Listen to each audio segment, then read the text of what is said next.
coming to you live from the inland Northwest. My name is Brittany Bomar. I'm one of the co-founders of Bomar Putting Co, and I would like to welcome you guys to episode 7 of the Golfer's Guide to Side Saddle Putting. Joining me once again is my father, fellow co-owner of BPCO, Billy Bomar.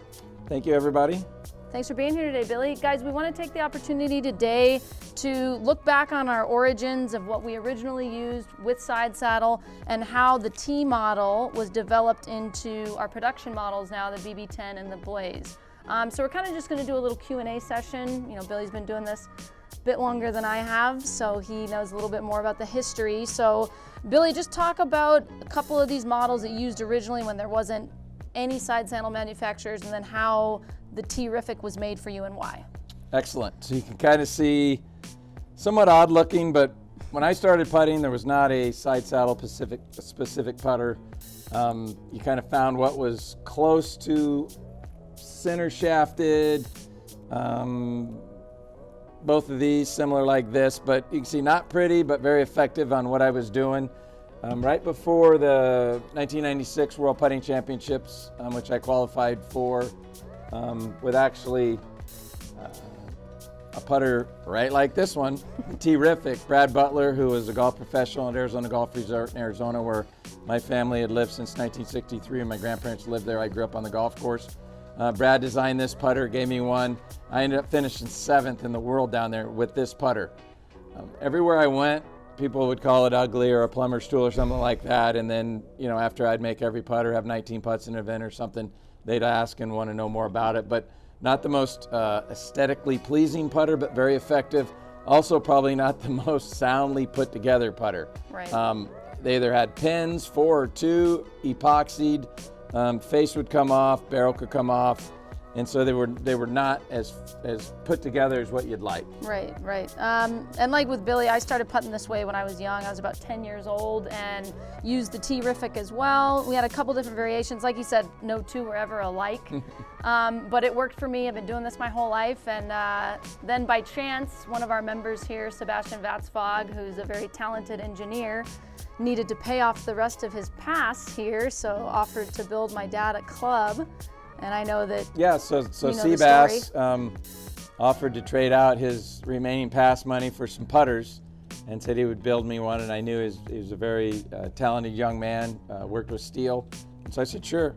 And I figured it'd be the old 6th grade science fair project that your kid brings home and I like it, and then you know, as soon as they go to bed, it's out. But he built a beautiful putter. It was very effective. It looked good, and it rolled good. Yeah. And so that's kind of the way we evolved into what we were doing. Yeah, and we had a few prototypes. Obviously, we wanted to make sure that whatever we were producing and selling was approved by the USGA and conforming from them. So we originally went with a similar design to the T, but like my dad said, you know, this one being made out of brass, there's no milling on the face, everything's pinned and glued together.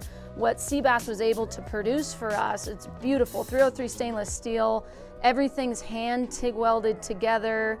You got nice machined out milled face. Like, it's a beautiful putter. Both of our models are, and our guys work so hard to produce these, and it's an extensive process. And there's a couple things we had to change aesthetically when you compare the T-Rific to our 2 now conforming models. And Billy, if you can dive into that. Yeah, the main 3 things we had to do with the USGA, which were very helpful in what we were trying to do, is they considered the flat back of the barrel to be an alternate striking face. Right. So we had to put an indentation in there. Yep.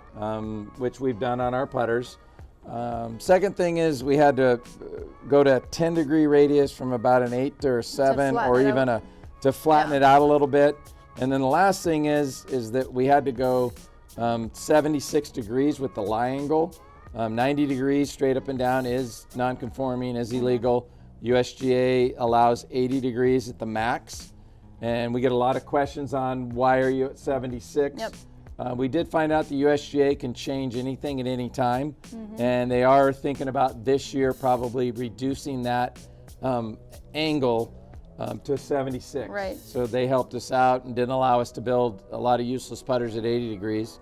But those are the main things. We were concerned that when you were trying to putt with the 10-degree radius and the 76-degree lie angle, that it would get caught up on the toe, and it was far from that. They Right. still rolled good, and it performs just as good a roll as what we had before. Yep. I think we both noticed that, and I think that being at 76 with the setup that we recommend, you do have a bit of tilt going towards your body. So instead of having the club out here at 90, you want it to be leaning towards you so you're over it a little bit more. Pretty much in line with your armpit is perfect. So Yes. yeah, that's kind of, how we evolved. In the next episode, we're going to dive into Billy's past a bit more and all of his accomplishments that he has had over the years, professionally, at an amateur level, collegiately. The Seatbelts required. It's going to be a ride. The putters he's had to use, which you got a little bit of a preview, but I mean, back in the day, before there was any side saddle manufacturers, you just kind of had to jimmy rig stuff, and it's been fun in the last year doing this. How many people that actually exist out in the world that putt side saddle, and it's like, oh my gosh, I can't believe I found you guys, because I've just had to make up my own stuff along the way. But yeah, we've really enjoyed this and appreciate you guys tuning into these videos, and can't wait for the next one. So thank you guys, thank you Billy, and thank you everybody. Look forward to the next episode. We'll see you soon. BomarPutting.com. Cheers.